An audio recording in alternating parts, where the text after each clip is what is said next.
고린도전서 3장 16절 너희는 너희가 하나님의 성전인 것과 하나님의 성령이 너희 안에 계시는 것을 알지 못하느냐.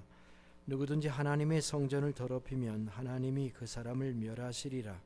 하나님의 성전은 거룩하니 너희도 그러하니라. 아무도 자신을 속이지 말라. 너희 중에 누구든지 이 세상에서 지혜 있는 줄로 생각하거든 어리석은 자가 되라. 그리하여야 지혜로운 자가 되리라. 이 세상 지혜는 하나님께 어리석은 것이니 기록된 바 하나님은 지혜 있는 자들로 하여금 자기 꾀에 빠지게 하시느니라 하였고, 또 주께서 지혜 있는 자들의 생각을 헛것으로 아신다 하셨느니라. 그런즉 누구든지 사람을 자랑하지 말라. 만물이 다 너의 것임이니라.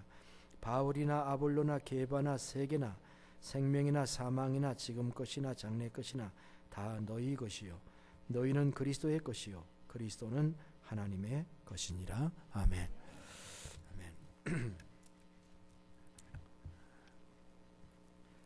BC 5세기 사람이었던 소크라테스는 너 자신을 알라고 했습니다.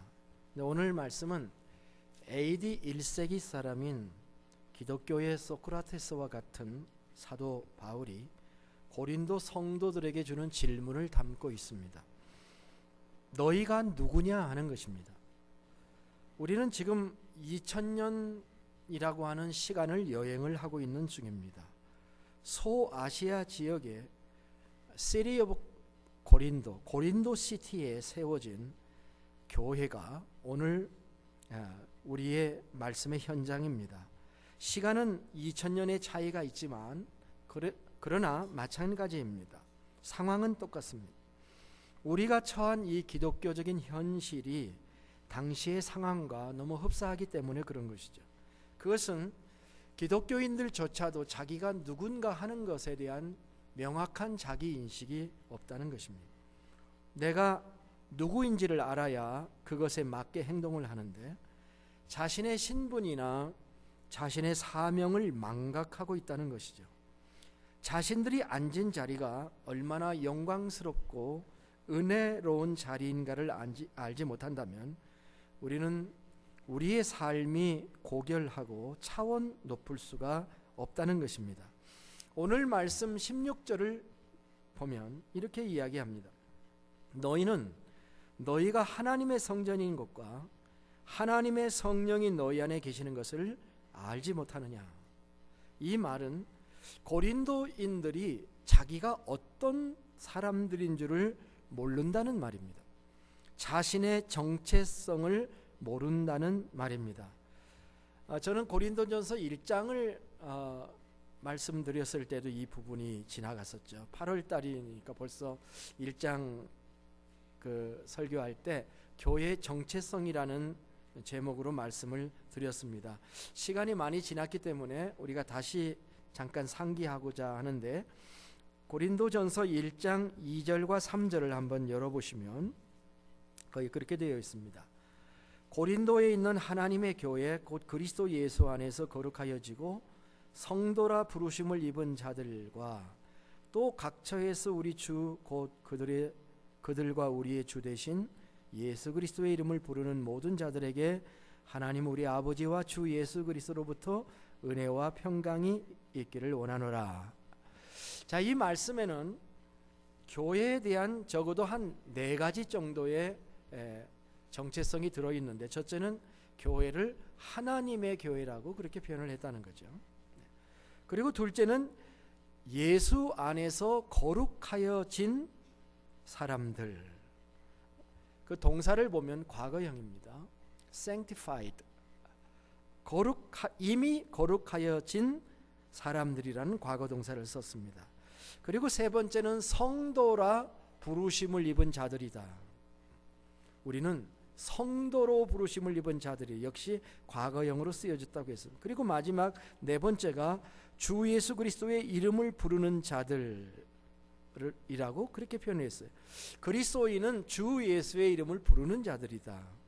아마 우리는 첫 번째와 네 번째 것 같은 것은 우리가 인정할 수 있겠죠. 교회가 하나님의 교회라는 것, 우리가 예수님의 이름을 부르는 사람들이라고 하는 것, 그거 맞지만 어떤 사람들은 우리가 거룩해졌다는 것도 믿는 것이 쉽지 않고 우리가 성도라는 것을 인정하기가 쉽지 않을런지 모르겠습니다.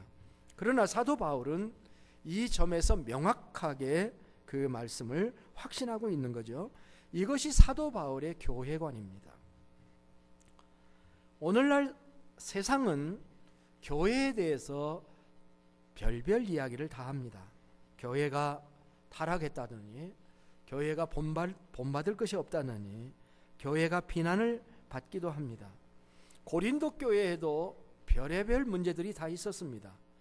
그런데 사도 바울은 세상이 보는 관점의 교회가 아니라 하나님이 보시는 교회의 관점을 벗어나지 않습니다. 교회는 원래 세상의 비난을 받게 되어 있어요. 잘해도 받고 못해도 받게 되어 있습니다. 왜냐하면 세상의 지혜와 하나님의 지혜가 다르기 때문에 그렇습니다. 따라서 우리는 세속의 관점이 아닌 하나님의 보시는 관점에 따라서 교회를 보아야 됩니다.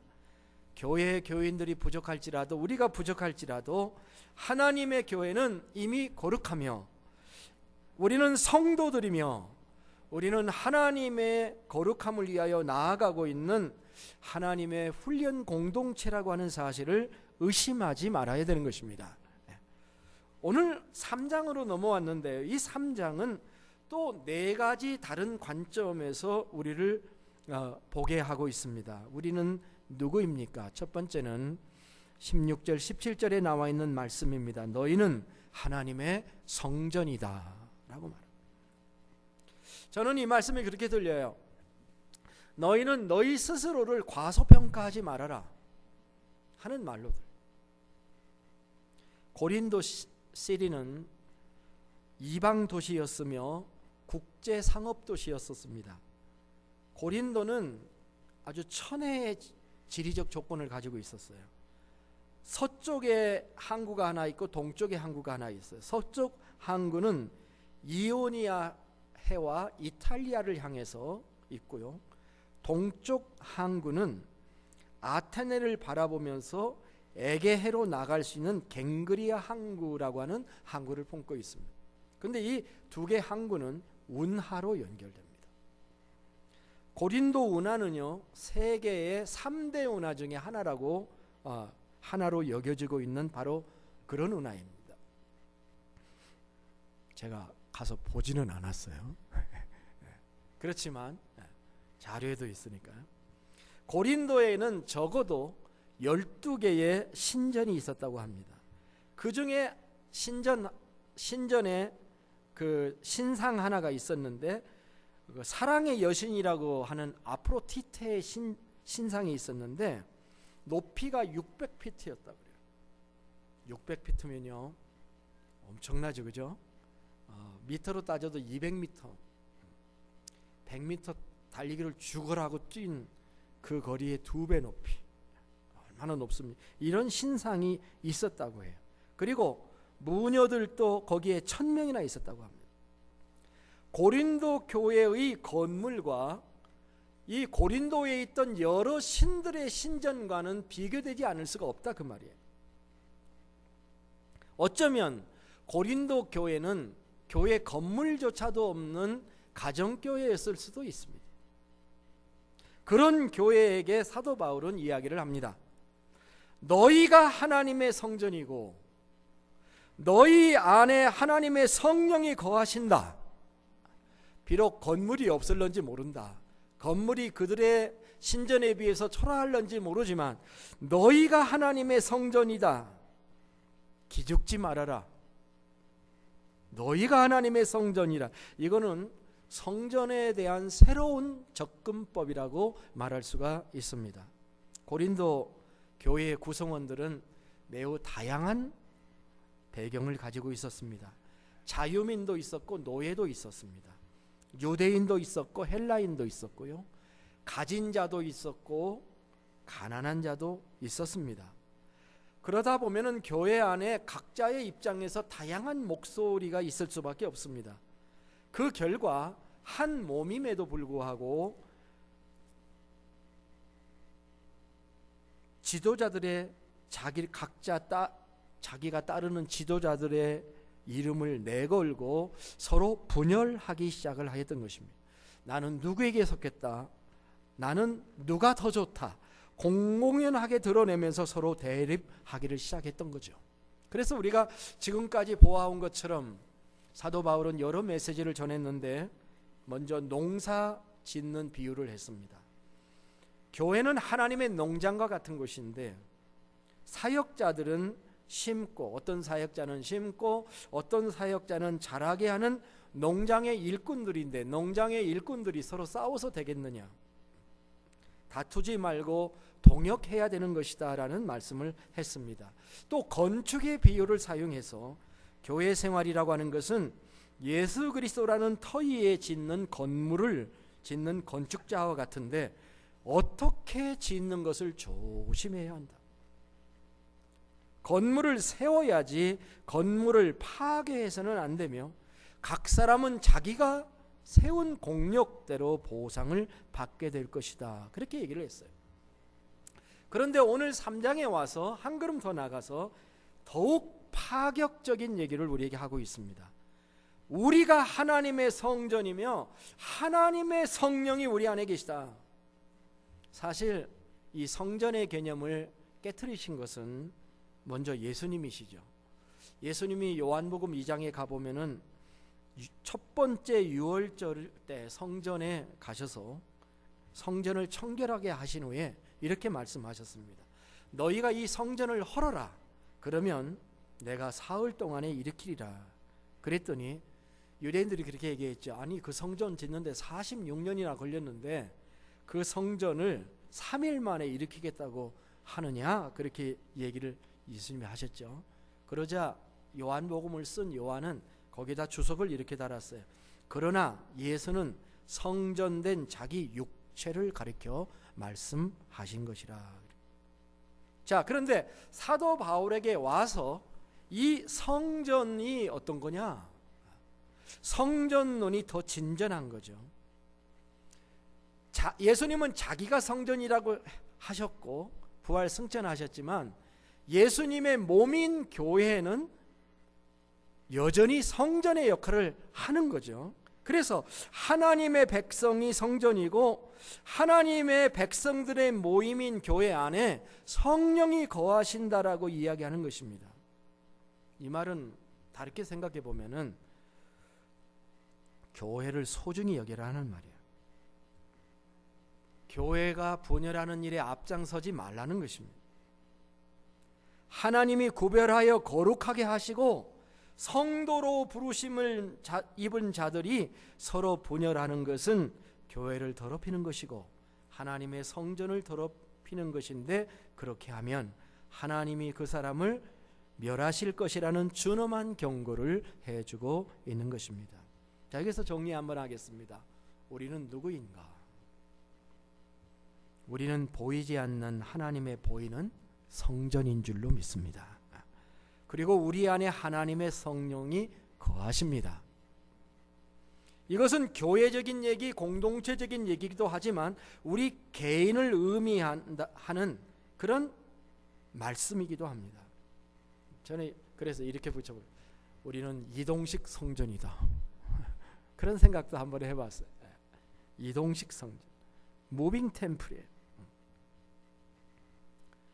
몰몬들은 CD에 템플을 하나밖에 안 두지만 우리는 무빙 템플이에요. 그래서 우리는 우리 안에 하나님의 성령이 거하시는 하나님의 성전이다. 따라서 합시다. 나는 하나님의 성령이 거하시는 하나님의 성전이다. 아멘입니까? 네. 제가 하는 말이 아니죠. 하나님의 말씀입니다. 우리는 확신해야 합니다. 우리는 건물 성전은 시간이 지나면 쇠퇴해 갑니다. 낡아갑니다. 그러나 우리는 살아있는 하나님의 성전입니다. 이것이 우리의 자아상이에요. 이것을 우리가 받아들이게 되면요, 우리의 자아상이 엄청나게 업그레이드 되는 거예요. 내가 누구지?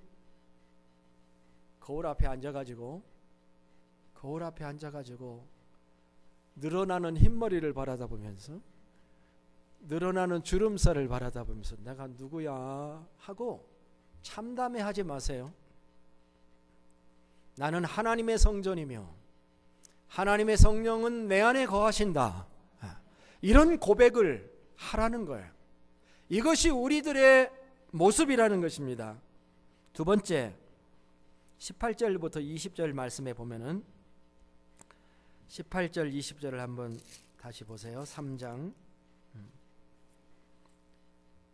아무도 자신을 속이지 말라. 이렇게 시작하죠. 너희 중에 누구든지 이 세상에서 지혜 있는 줄로 생각하거든 어리석은 자가 되어라. 그리하여야 지혜로운 자가 되리라. 제가 이 말씀을 여러 번 이렇게 묵상할 때 마음속에 이런 생각이 떠올랐어요. 너희는 하나님의 성령이 거하시는 전이라고 띄우더니 갑자기 톤이 달라진다. 어조가 달라지는데요. 자신을 속이지 말라. 그렇게 얘기를 하죠. 이게 무슨 말씀이지? 무슨 말씀이야? 그게 네 참모습이고 자꾸 쭈그러드는 생각을 하는 것은 너를 속이는 거다 하는 말씀인가? 그런 의미도 있을 것 같아요. 그죠? 그런데 그 다음 말씀하고 조금 연결을 해보면 자신을 지혜로운 자라고 생각하는 생각을 하지 말라라는 얘기가 이제 뒤따라오고 있습니다. 자, 여러분은 자신을 지혜로운 자라고 생각하십니까? 답하지 마시고 정직하게 한번 생각해 보세요. 나는 그래도 지혜로운 사람이야 라고 생각하시는 분들은 눈을 좀 반짝여 보세요.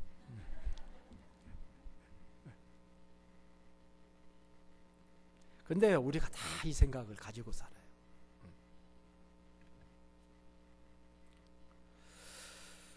이것은 자신을 과대평가하지 말라는 말씀처럼 들려졌어요.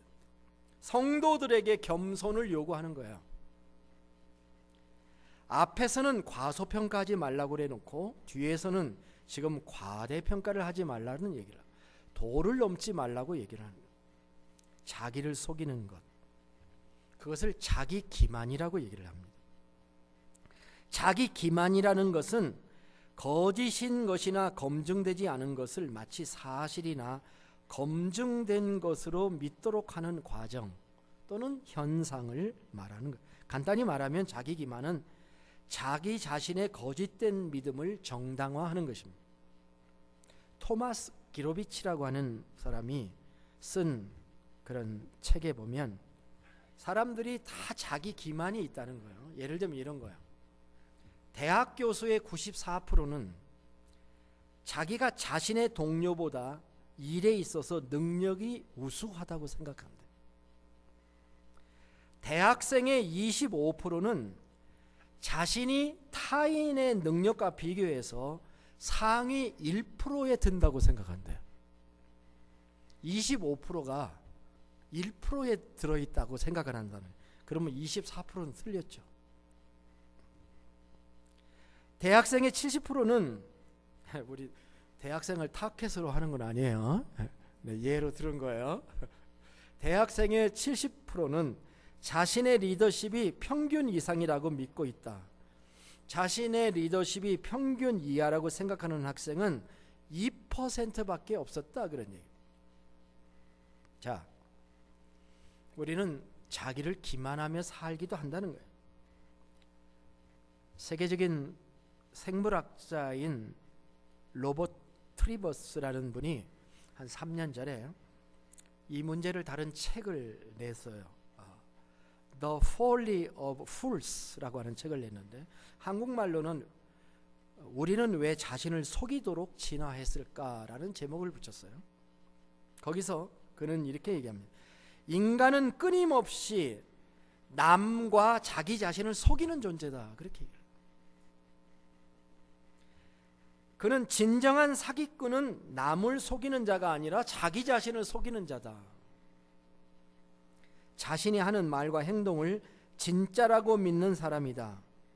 타인을 감쪽같이 속이려면 먼저 자기가 속아야 된다.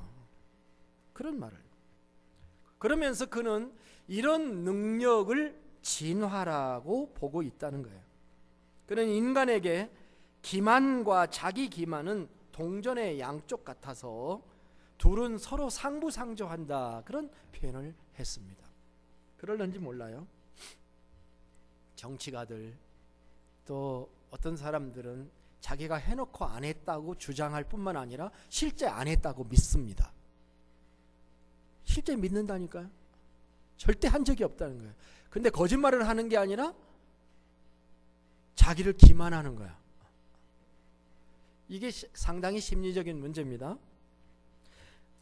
세상은 그걸 진화라고 말하는지 모르겠지만은, 그러나 성경은 나는 다른 사람보다 지혜롭다는 자기 최면이나 자기 기만을 정죄합니다. 오히려 오늘 말씀해 보니까 어리석은 자가 되라, 그리하여야 지혜로운 자가 되리라, 그렇게 얘기합니다. 19절 20절에서 계속 강조합니다. 이 세상 지혜는 하나님께 어리석은 것이니 기록된 바 하나님은 지혜 있는 자들로 하여금 자기 꾀에 빠지게 하시느니라 하였고, 또 주께서 지혜 있는 자들의 생각을 헛것으로 하신다 하였느니라. 저는 하나님에 대한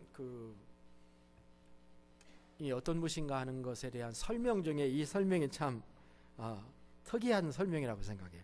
하나님을 뭐라고 설명했습니까? 그 구절에 보면은 지혜 있는 자들로 하여금 자기 꾀에 빠지게 하시는 이, 하나님을 그렇게 표현했어요. 자, 우리를 하나님의 성전이라고 얘기해놓고 그 다음에 우리의 실상을 보여주면서 겸손을 요구하는 것입니다. 우리는 우리 자신의 교만과 싸워야 돼요. 싸워야 됩니다. 자신을 속이지 못하게 해야 됩니다. 절대 교만은 안 됩니다. 스스로 절대 지혜롭게 여기지 마세요. 이것이 우리를 사랑하시는 하나님의 종인 사도 바울의 권면입니다. 우리가 성전이고 우리 안에 하나님의 영이 거한다는 자부심을 가져야 됩니다. 그러나 그것이 우리를 높여서는 안 됩니다. 선질로 생각하는 자는 넘어질까 조심해야 됩니다. 겸손한 마음을 우리가 가져야 될 줄로 믿습니다. 그 다음에 세 번째 우리에게 주시는 말씀은 21절부터 23절인데요. 자, 21절로부터 23절을 22절까지만 보겠습니다. 21절 22절 같이 읽습니다. 그런즉 누구든지 사람을 자랑하지 말라. 만물이 다 너희 것임이니라. 바울이나 아볼로나 게바나 세계나 생명이나 사망이나 지금 것이나 장래 것이 다 너희 것이요. 예, 거기까지. 이 세 번째 강조는 좀 특이합니다. 여기에서 우리는 비로소 사도가 왜 우리에게 자기 기만을 하지 말고 겸손하라고 말씀하셨는가, 그 뜻을 알게 됩니다. 왜냐하면 우리는 사실 만물을 소유한 자들이기 때문입니다. 자, 이 말이 새로운 개념이에요. 우리는 만물을 소유했다라고 하는 말씀을 지금 하고 있습니다. 이 만물이라는 게 뭡니까? 세상에 있는 모든 것이라는 거예요. 우리는 삼라만상이 다 우리의 것입니다. 전혀 감동이 안 오죠, 그죠? 야, 공기는 누구의 것입니까? 공기는 누구의 것입니까? 물은 누구의 것입니까? 와사치 마운틴은 누구의 것입니까? 내 것 아니다, 지금 그러시죠, 그죠? 그건 내 거 아니다 지금 말씀하고 계시는 게 제가 보입니다. 그런데 사도 바울은 만물이 다 너의 것이다, 이렇게 얘기를 지금 하고 있습니다. 피조세계, 만물이라는 게 판타라는 단어인데 피조세계 전체를 얘기하는 것입니다. 모든 것이 우리의 것이라. All things are yours. 우리 입장에서는 all things are mine. 지금 이렇게 얘기를 하는 것입니다. 그럼 만물 속에 뭐가 들어가면 첫째는 사람이 들어갑니다. 어떤 사람인가요? 바로 앞에 나온 사람들이에요. 친절하게도 사도 바울은 바로 뒤에서 22절에서 사람들의 이름을 얘기합니다. 바울, 아볼로, 게바, 누굽니까? 교회 지도자들이죠. 그 지도자들인데요, 우리가 한 사람의 지도자만을 자신의 것으로 삼고 한 사람의 지도자를 선택하는 편협함을 지적하는 말씀이기도 해요. 사람마다 자기의 주관이 있고 자기에게 맞는 지도자가 있을 수 있습니다. 그러나 그 사람을 중심으로 파벌을 만드는 것은 옳지 않았다는 사실, 앞에서도 얘기했어요. 그건 지도자도 원한 게 아니고 하나님도 원하는 게 아니에요. 어쩌면 우리는 하나님이 우리에게 주신 모든 것을 받아들일 넉넉한 마음이 있어야 합니다. 내가 원하는 메시지만 듣지 말고 내게 아픔이 되고 쓴 약이 되는 말씀도 달게 받아야 됩니다. 바울 파만 될 필요 없고, 아볼로 파만 될 필요가 없고, 그리고 베드로 파만 할 필요가 없습니다. 그들은 다 하나님의 피조물들이고 하나님의 교회를 봉사하는 일꾼이고 다 우리 것입니다. 그들은 다 우리의 것이니 우리가 섭렵하면 되는 것입니다. 만물 속에는 사람만 들어가는 게 아니라 피조세계 전체가 들어가요. 로마서 8장을 가보면은 피조세계와 구원받은 하나님의 백성의 관계에 대한 설명이 후반부에 나옵니다. 깊이 설명할 시간은 없지만은, 그런데 거기에 이런 말씀이 있습니다. 피조물은 하나님의 아들들이 나타나는 것을 고대하고 있다. 19절에 보면 그런 말씀이 있어요. 하나님께서 천지를 창조할 때 삼라만상을 인간에게 주었다. 다스릴 권세를 주신 이래로 인간이 타락하자, 인간의 타락으로 말미암아 고통받는 것은 인간 자신이지만 자연도 마찬가지다 라고 하는 말씀이 여기에 나와요. 자연은 해와 달과 별과 산들과 물들과 온 동물들과 모든 이런 삼라만상은 숭배의 대상이 아니라 오히려 우리가 그들을 해방시켜야 되는, 우리가 하나님께로 돌아가서 모든 것이 회복된 이후에 해방시켜야 되는 해방의 주체가 인간이다. 그런 말씀이 로마서 8장에 나오는 것입니다. 우리는 만물을 창조한 이 모든 것이 우리에게 주신 하나님의 선물인 것을 알아야 됩니다. 자, 여러분은 이렇게 답을 하면 됩니다. 우리를 위하여 라고만 대답하면 됩니다. 제가 얘기할 때 우리를 위하여 라고만 대답하시면 됩니다. 쉽죠? 한번 연습해 볼까요? 시작. 태양은 왜 만드셨습니까? 달은 왜 만드셨나요? 자, 이렇게 나가기 시작하면 천지 창조의 마지막 날 인간을 만들었죠. 그죠? 앞에 모든 창조는 다 누구를 위하여 만든 거예요? 우리를 위하여. 우리를 위하여 만들었으니 그 모든 것은 우리의 것이다. 아침에 떠오르는 태양을 보고 저거 우리를 위하여, 나를 위하여 떠오른다라고 생각하면 우리의 가슴이 얼마나 넓어집니까? 그렇죠? 만물이 다 너의 것이다. 우리가 인생 살다 보니까 생활고에 치여서 삶의 많은 것들이 우리에게 버든이 되어서 그것이 우리에게 주신 내 것인데도 불구하고 누리지 못하고 사는 인생들에게 지금 사도 바울은 말하고 있는 것이죠. 예배소 1장에 보면은 사도 바울이 기도하는 기도가 나와요. 1장 15절로부터 19절까지 가보지는 않겠습니다. 19절까지가 기도고 20절부터 23절이 그 기도를 하게 되는 배경과 철학을 얘기하고 있습니다. 이 철학이 있어야, 믿음이 있어야 그 안에서 기도가 나오는 거잖아요. 그런데 그 배경이 되는 핵심 사상이 뭐냐면 교회가 만물 위에 있다라고 하는 얘기를 하고 있어요. 교회가 만물 위의 교회라는 사상이에요. 그를 만물 위의 교회의 머리로 삼으셨느니라. 교회는 그의 몸이니 만물 안에서 만물을 충만케 하시는 이의 충만함이니라. 그렇게 하나님의 백성은 만물 위에 있습니다. 피조세계는 하나님의 아들들이 나타날 것을 고대한다고 말씀을 하고 있습니다. 너희는 만물을 소유한 자다 라고 말씀. 그리고 이 만물 속에는 사람이 들어가고 피조세계가 들어가고 세 번째 생명이나 사망이나 지금 것이나 장래 것도 다 우리의 것이라고 얘기를 하고 있습니다. 이 말씀을 준비하면서 그런 생각을 했습니다. 우리가 참 살고 죽는 건 하나님께 속했다라는 말도 하고 현재도 미래도 내가 할 게 없고 다 주님이 하나님께 속한 거라는 생각을 우리가 하는 경향이 있습니다. 다 우리 손에서 떠나 있다라고 하는 생각을 하게 됩니다. 그러나 성경은 오히려 역으로 얘기하고 있구나. 그것들이 다 우리를 위해 존재하는 것들이며 우리의 것들이라고 얘기하는 거구나. 역사 속에서 나의 출생과 죽음, 나와 상관없이 흘러가는 것처럼 보이는 이 시간의 흐름조차도 구원받은 하나님의 백성들을 위한 목적과 계획에 관련되어 있다는 얘기입니다.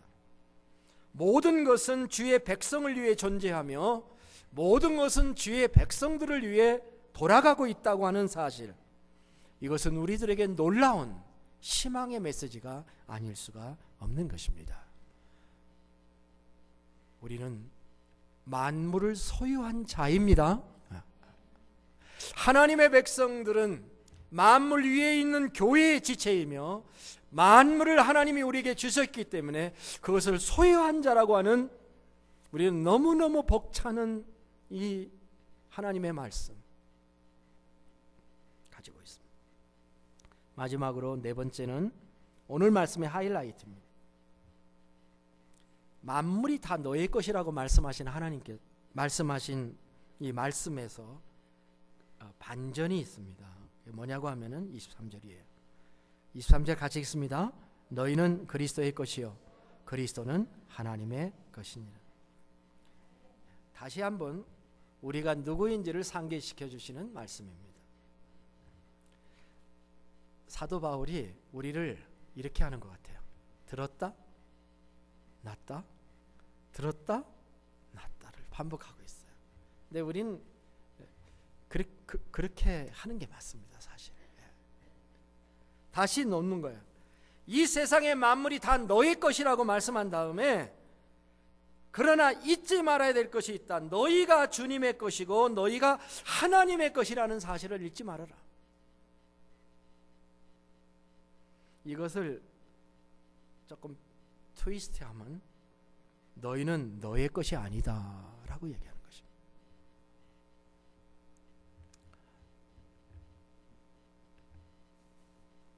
누구 것을 염려하나요? 내 것을 염려하잖아요. 내 것이 내 것이 아니면, 아니라고 생각하면 염려가 더 갈까요? 덜 갈까요? 예? 집이 내 집이라고 생각할 때 염려하기 시작하는데 그 집이 다른 오너가 있어서 나는 렌트 사는 사람이라고 생각하면 집에 대해서 더 염려해요? 안 해요? 안 하죠? 제가 지금 살고 있는 집에 이사 갔더니 옆집 사는 사람들이 와서 한결같이 묻는 질문 하나. 렌트요? 오너요? 그걸 물으시더라고요. 그러니까 렌트하는 사람이 살다 보니까 잔디에 물 다 드링킹 워터로 줘야 되니까 다 돈이잖아요. 그러니까 최소한 죽지 않을 만큼만 주면서 잔디에 물을 주고. 렌트하는 사람은 그렇게 살아요. 자, 우리는 우리의 모든 것이 누구의 것입니까? 주님의 것입니다. 그렇죠? 그러면 여러분이 염려 많이 하는 이유가 주님을 염려해서 하는 거죠. 그죠? 맞죠? 주님을 염려해서 여러분이 염려 많이 하시는 거죠? 자, 우리는 만물을 소유한 하나님의 백성인데 우리를 소유하신 분이 계시다는 거예요. 너희는 너의 것이 아니라는 거예요. 주님이 우리를 통째로 소유하신다는 말입니다. 너희가 모든 것을 가져도 자랑할 것이 없으며 겸손해야 한다는 말씀을 우리에게 해주고 계신 겁니다. 세상의 모든 것에는 주인이 있습니다. 우리는 자신의 물건을 표시하기 위해서 예를 집을 사면 집마다 등기를 합니다. 디드가 있어요. 물건마다 소유권을 표시합니다. 제가 젊었을 때 책을 많이 샀는데 책을 사면 제일 먼저 하는 일이 앞에다 이름 쓰는 일입니다. 이름 쓰는. 이것은 내 것이다. 손대지 말아라. 그런 뜻이죠.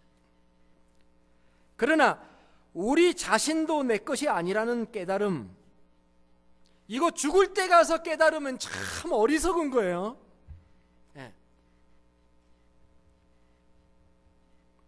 날마다 살아서 깨닫는 게 나을 줄로 믿습니다. 그거 집착을 버리고 행복을 얻는 비결이 바로 그거예요.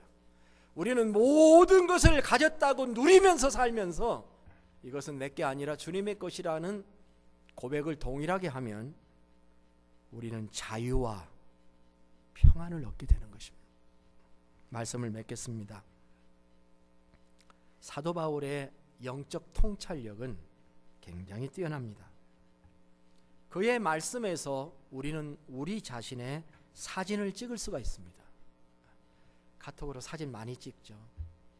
하나님의 이 말씀을 통해 우리의 사진을 그의 사진기에 찍힌 우리의 모습은 어떤 모습입니까? 우리는 하나님의 성령이 거하시는 하나님의 성전이며 교만과 싸우는 모습, 만물을 소유한 자로서의 장엄함과 당당한 모습, 그리고 하나님의 소유된 자의 평안한 모습, 거룩하되 겸손합니다. 담대하되 겸손합니다. 만물 위에 존재하는 하나님의 교회의 백성으로 우리도 이 거룩함과 담대함을 가질 뿐만 아니라 겸손하게 걱정 없이 사는 하나님의 백성들이 되시기를 주님의 이름으로 축복합니다. 다 함께 일어나셔서 찬송가 208장을 부르시겠습니다.